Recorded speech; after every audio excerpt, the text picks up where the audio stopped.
नमस्कार, आप देख रहे हैं मिरर मीडिया। मैं हूं आपके साथ चंद्रा सिंह। झारखंड में आदिवासी समाज के लिए बड़ी खबर है।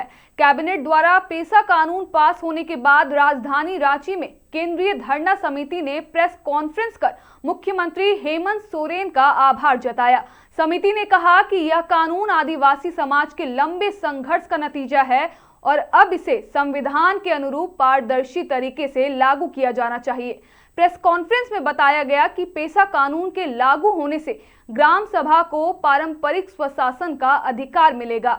ग्राम प्रधान परंपरागत पदों जैसे पहान, भौरा, महतो, मुंडा पर रहेंगे और उन्हें वास्तविक अधिकार प्राप्त होंगे। ग्राम सभा को गांव के प्राकृतिक संसाधनों, लघु वनोपज, शराब बिक्री, व्यवसाय, स्कूल, कॉलेज, बाजार, मछली पालन और पशुपालन समेत अन्य आर्थिक गतिविधियों का नियंत्रण मिलेगा। इसके अलावा ग्राम सभा को न्यायिक अधिकार भी दिए गए हैं, जिससे छोटे विवादों का निपटारा स्थानीय स्तर पर किया जा सकेगा और 2000 रुपए तक का जुर्माना लगाया जा सकेगा। समिति ने सरकार से आग्रह किया कि नियमावली मूल कानून की भावना के अनुरूप पारदर्शी और स्पष्ट तरीके से बनाई जाए, ताकि आदिवासी समाज के अधिकार सुरक्षित रहें और कानून का सही लाभ मिल सके। लगता है आप लोगों में से जो परिवर्तन करके आ गए, क्या उसको रोकने की भी कोशिश होगी आप लोगों के माध्यम से? बिल्कुल बिल्कुल, ग्राम सभा के माध्यम से ये अंकित किया जाएगा, चिन्हित किया जाएगा कि कौन कौन आदिवासियों के लिए अलग कॉलम बनाया गया है। हिंदू, मुस्लिम, सिख, ईसाई, इस भारत के संविधान से पहले भी हमारा कॉलम था और संविधान के बाद भी हमारा कॉलम रहा है। जनगणना 1961 की जब होती है तो उस समय की सरकार जो है हमारा कॉलम हटा देती है और लगातार जो कांग्रेस की सरकार को मैं ढिशुम ढिशुम मारने का काम करती हूँ। क्यों करती हूँ? क्योंकि ये लोग दलाल प्रवृत्ति के रहे हैं। ये लोग हमारे भारत देश को पूरी तरीके से विदेशियों के हाथों में सौंपने का गांधी परिवार ने प्रण लिया था और ये मोहब्बत की दुकान खोल करके बैठने वाले दलाल प्रवृत्ति के हमारे बीच में मौजूद जो कि पूरे भारत देश को गुमराह करने वाले राहुल बाबा से मैं पूछना चाहती हूँ कि कहाँ है इस देश का मूल मालिक? क्यों हमारा 29 सालों तक हम अनभिज्ञ रहे? अगर अनभिज्ञ रहने के बावजूद अगर महागठबंधन की सरकार अगर साजिश रचती है तो उनकी साजिशों को तार तार करने के लिए हम रूढ़िवादी परंपरा को मानने वाले लोग इस भारत का संविधान का सम्मान करते हुए आज तक बर्दाश्त करते हुए रहे हैं, लेकिन हम लोग अब बर्दाश्त नहीं करेंगे। हमारा अस्मिता के साथ या तो फिर हमारी संस्कृति, हमारी परंपरा जो भारत देश में संस्कृति के रूप में भारत देश जाना जाता है, संस्कृतियों के देश के रूप में, तो हमारी वजह से जाना जाता है। अगर हम नहीं होते, आदिवासी नहीं होते तो शायद नहीं जाना जाता। अगर आप कह रहे हैं कि उन्होंने संशोधन कराया होगा तो भारत के संविधान में भी आर्टिकल स्वशासन को इंगित करने वाला, सुरक्षित रखने वाला जो आर्टिकल्स मैंने बताया कि 283 टू आर्टिकल 283A आपको ये पढ़ना होगा और आपको पढ़ना होगा अनुसूचित जनजातियों का जो क्षेत्र है, 5वीं अनुसूची क्या होता है। 5वीं अनुसूची में सिर्फ और सिर्फ रूढ़िवादी परंपरा को मानने वाले लोगों के लिए है, ना कि धर्मांतरितों के लिए। उनके लिए तो ऑलरेडी ईसाई का कॉलम है। ईसाई में जाति नहीं होती है। अगर जाति वाले अगर धर्मांतरित कर चुके हैं, आपको मानना नहीं मानना अलग बात होता है। इस भारत देश में किसी भी धर्म को, समुदाय को आप सम्मान दे सकते हैं, मान दे सकते हैं, लेकिन अगर चले जाते हैं मुसलमान में, तो हमारे लोग भी तो मुसलमान हुए हैं, लेकिन मुसलमान क्या आरक्षण खा रहे हैं?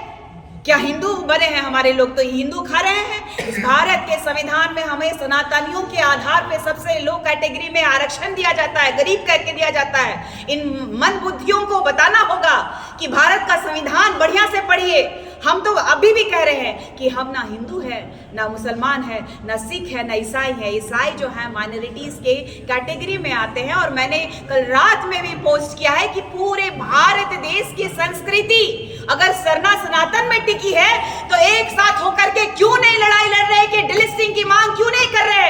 अगर विपक्ष के जितने भी बीजेपी हो या फिर अन्य पार्टी के सांसद है, क्यों नहीं इस बात को प्रखरता से उठा रहे? क्योंकि पंखराज बाबा कार्तिक उरांव जी ने भी चलता हुआ सत्र को भंग करवा दिया था। 348 सांसदों का हस्ताक्षर लेकर के चलता हुआ स्वर्गीय इंदिरा गांधी का जो सत्र था, उनका सरकार को हिलाने का काम बंकराज बाबा कार्तिक उरांव जी ने किया था। और लगातार उनके बाद का राजनीति देखिए, लगातार मिशनरियों का मिशन, जो कि पैसे से बहुत ज्यादा धनबल और शिक्षा का लोभ और प्रलोभन देकर के चंगाई के माध्यम से, कभी ये लोग कहते हैं कि अंधा देखने लगेगा, लंगड़ा चलने लगेगा, और जो है गूंगे सुनने लगेंगे, और जो है मुर्दे सो जाग जाएंगे।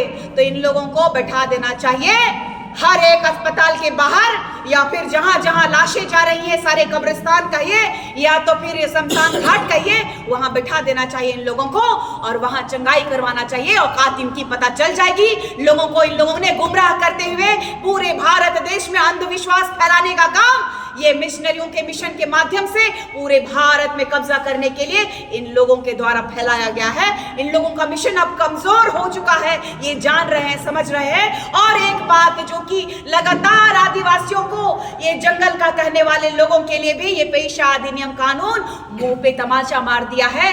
48 घंटा ये प्रशासन को 48 घंटा देना होगा, कारण बताना होगा 48 घंटों में कि किस लिए आप जो है ग्रामवासी को गिरफ्तार कर रहे हैं, कारण बताना होगा, तभी ग्राम से आप उनकी गिरफ्तारी कर सकते हैं। ये भी हमारे लिए बहुत बड़ा फैसला है। लगातार हमें ये कह दिया जाता था कि हम क्रिमिनल हैं, हम जंगल वाले हैं, हम विकास के विरोधी हैं। तो ये हम ग्राम सभा के माध्यम से कहेंगे कि विकास चाहिए हमको, हम विकास के विरोधी नहीं हैं।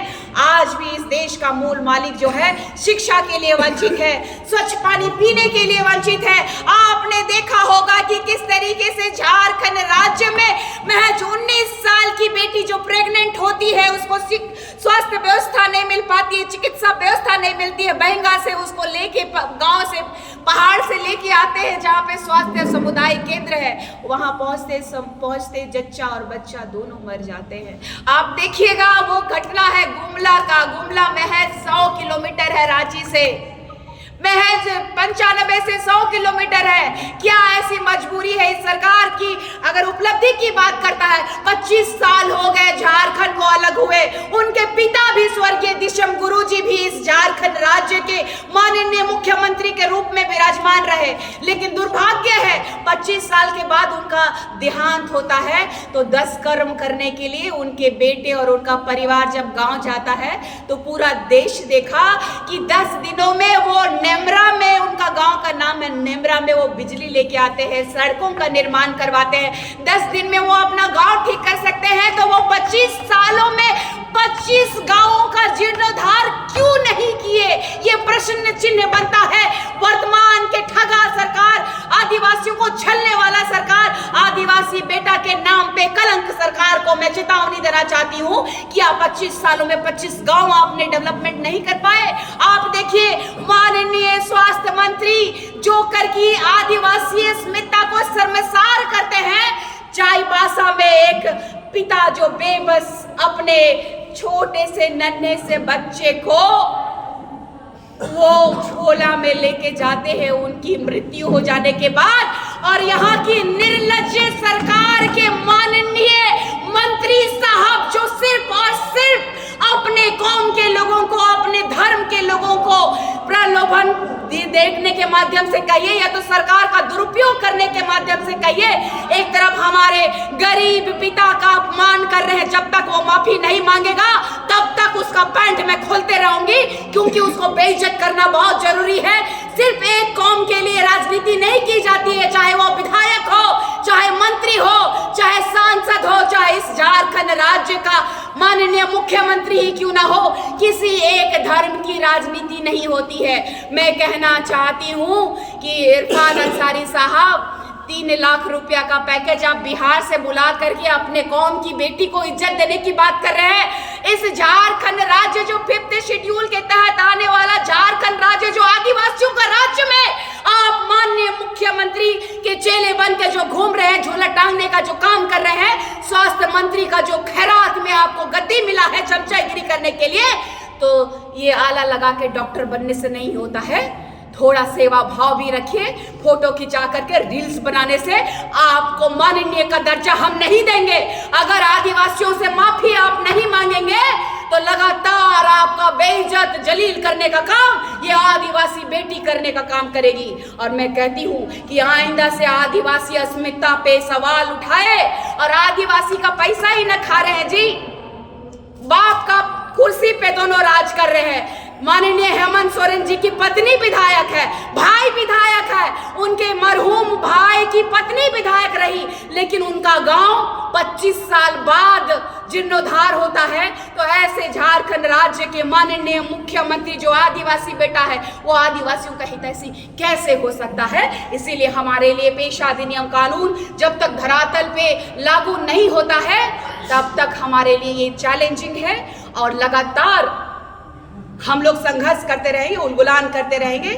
धन्यवाद, आभार। अगर हेमंत सोरेन जी वोट की राजनीति करने के लिए किस्मत का माने तोहफा समझ रहे हैं,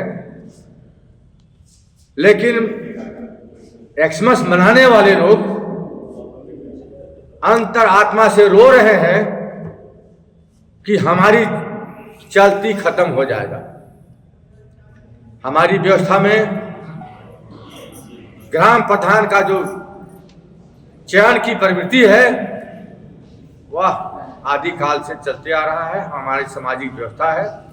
वे चाहते थे कि ग्राम प्रधान में चुनाव के माध्यम से ग्राम प्रधान का चुनाव किया जाए। हमारे गुमला इलाका में लोग ईसाई लोग टाइटल बदलने का काम शुरू कर दिया। निशा जी लड़ाई लड़ रही है डिलिस्टिंग की। आधी लड़ाई हमारा पेशा अधिनियम पारित होने से ये लड़ाई को बल मिलेगा और आने वाला समय में हम लोग को पुरजोर लड़ाई लड़ने की आवश्यकता है। कई जगह ईसाई लोग के द्वारा ग्राम प्रधान बनकर काम करने का काम किया जा रहा है, जिसको हमारी दायित्व बनता है, हमारे समाज की दायित्व बनता है, पुराना परंपरा रूढ़िवादी व्यवस्था को मानने वालों को दायित्व बनता है। ईसाइयों से डट के मुकाबला करने की आवश्यकता आने वाला समय में बहुत तेजी से चलेगा। क्या ईसाई आदिवासी है या ईसाई है? देखिए, संविधान जो है बनाने के समय में थोड़ी सी गड़बड़ी हुई। एक ओर उनको माइनॉरिटी कहा गया है और दूसरी ओर उसको जनजातीय सूची में शामिल किया गया है। तो समय आने पर डिलिस्टिंग के माध्यम से उन्हें केवल माइनॉरिटी में रहने का अधिकार बनता है, जिसके लिए हम लोग लड़ाई लड़ने के लिए बड़ी तेजी से हम लोग आगे बढ़ने की संकल्प लेते हैं। आज देखिए, निश्चित तौर से 23 दिसंबर को झारखंड कैबिनेट से विशेष सत्र बुला करके उसको पास किया गया है। लेकिन इतने दिनों से हम लोग जो आंदोलन कर रहे थे, वह निशा भगत, एंजल लकड़ा जी, खुशबू नायक जी जैसे केंद्रीय सरना समिति के सदस्य हैं, वो गुमला से चल करके पदयात्रा करते हुए रांची आए, राजभवन। लेकिन उसमें भी आदिवासी समाज के नेता लोग इन लोगों को साथ नहीं दिया। कुछ ही लोग थे और बहुत हिम्मत के साथ इन लोगों ने कहा, और हमने इन लोगों को कहा था कि अच्छे कामों में लोग साथ नहीं देते हैं, लेकिन आप लोग हिम्मत मत हारना, लेकिन मंजिल तक अवश्य पहुंचना। मैं लोगों को धन्यवाद देना चाहता हूँ एंजल लकड़ा जी, केंद्रीय सरना समिति के महिला अध्यक्ष निशा भगत जी को, खुशबू नायक जी को, कि इन्होंने उस बात को जानते थे कि पेशा कानून क्यों हमारे लिए जरूरी है। और आज इस ईसाई मिशनरियों के द्वारा में इतने जो षड्यंत्र रचा कि आज तक हेमंत सरकार उसको लागू नहीं कर पाया था। ये तो झारखंड उच्च न्यायालय का जो है हम स्वागत करते हैं, बधाई देते हैं कि ऐसे पदाधिकारियों को जिन्होंने आदिवासियों के दर्द को समझा और उन्होंने झारखंड सरकार को नोटिस किया कि आप जल्द से जल्द झारखंड में पेशा कानून लागू करो। और उन्होंने आनंद फानंद में कैबिनेट विशेष सत्र बुलाकर उसने पास कराया। ये निर्णय मुख्यमंत्री का नहीं था, पदाधिकारियों का था। निश्चित तौर से अगर इनको हृदय में इनको रहता है कि पेशा कानून लागू करना है, लेकिन मैं बता देता हूँ पंचायत राज निदेशक जो निशा उरांव थी, इनको भी काफी परेशान किया सरकार के द्वारा में। इनको जो नियमावली थे उसको भी बनाने के लिए उसको स्वतंत्र नहीं दिया गया, जिसके कारण आज उनको जो पंचायती निर्देशक थे उनको उस पद से हटा दिया गया। और तथा आज देखिए झारखंड उच्च न्यायालय के दबाव में झारखंड सरकार मजबूरी में इसको कैबिनेट से पास किया। चलिए देर से सही दुरुस्त से लेकिन पास किया, मैं उनको भी बधाई देता हूँ। लेकिन अब जो है समय आ गया है कि कैसे हमारे पूर्वज जो वर्षों से संघर्ष करते आ रहे थे उनका जो सपना साकार हुआ है और जब पेशा कानून लागू हो गया, इसको धरातल में कैसे हम अपने रूढ़िवादी परंपरा संस्कृति को मानने वाला पहान है, पंधोरा है, मातो है, मुड़ा है, डोकलो है, सोहरो है, हड़ाम है, माझी है, तो ऐसे लोग कैसे जो है गांव की जो शक्तियां है, या तो वित्त शक्तियां है, या तो नियंत्रण की शक्तियां है, या तो संचालन की शक्तियां हैं, कैसे हम अपने क्षेत्रों में जो भी होता है, खनिज है, कोयला है, बालू है, गिट्टी है, अमरख है, कैसे हम अपने गांव के संसाधनों को, खनिज संसाधनों को कैसे हम उपयोग करेंगे, कैसे हम इसको बेचेंगे। न्यायालय का आभार है, लेकिन अब अगर नियमावली की बात करें तो 3 महीने के भीतर धरातल पर उतारने की योजना है। क्या लगता है अगर 3 महीने के भीतर नहीं होता है तो? निश्चित तौर से जिस तरह से पेशा कानून को लागू करने में ये सरकार जो देरी किया, और विशेष समुदाय को जो गैर रूढ़ी प्रथा को मानने वाले लोग को खुश करने के लिए आज पेशा को लटका दिया गया था। अब नियमावली में भी हमको वही आदेशा है कि लोग को फायदा पहुंचे, कैसे फायदा पहुंचे, कैसे उसमें छेद करे, इसको लेकर के उन लोग अपना जो है अपना दिमाग लगा दिए होंगे। लेकिन हम लोग भी कमर कस लिए हैं कि 1996 का हूबहू जो भूरिया कमेटी के द्वारा लागू किया गया था, उसी तरह से हम लोग को पेशा लागू होना चाहिए, नहीं तो आंदोलन हम लोग और तेज करेंगे। डिक्लेयर नहीं हुआ कि कौन सा पेशा, इसमें जो कुछ संशोधन के साथ बात रखा गया है, कौन सा संशोधन है इसमें? वही संशोधन है जो हम और आप तभी से बात कर रहे थे कि कैसे मिशनरियों को फायदा पहुंचा है, ऐसे ही संशोधन है। उसमें बेंच मारेगा कि कैसे हम गैर रूढ़ी प्रथा जो मानने वाला है उसको कैसे फायदा पहुंचाएंगे, वही वाला है संशोधन। समझ गए ना? हमको संशोधन नहीं चाहिए, हमको 1996 वाला जो भूरिया कमेटी के द्वारा बनाया गया था वो वाला सबको चाहिए।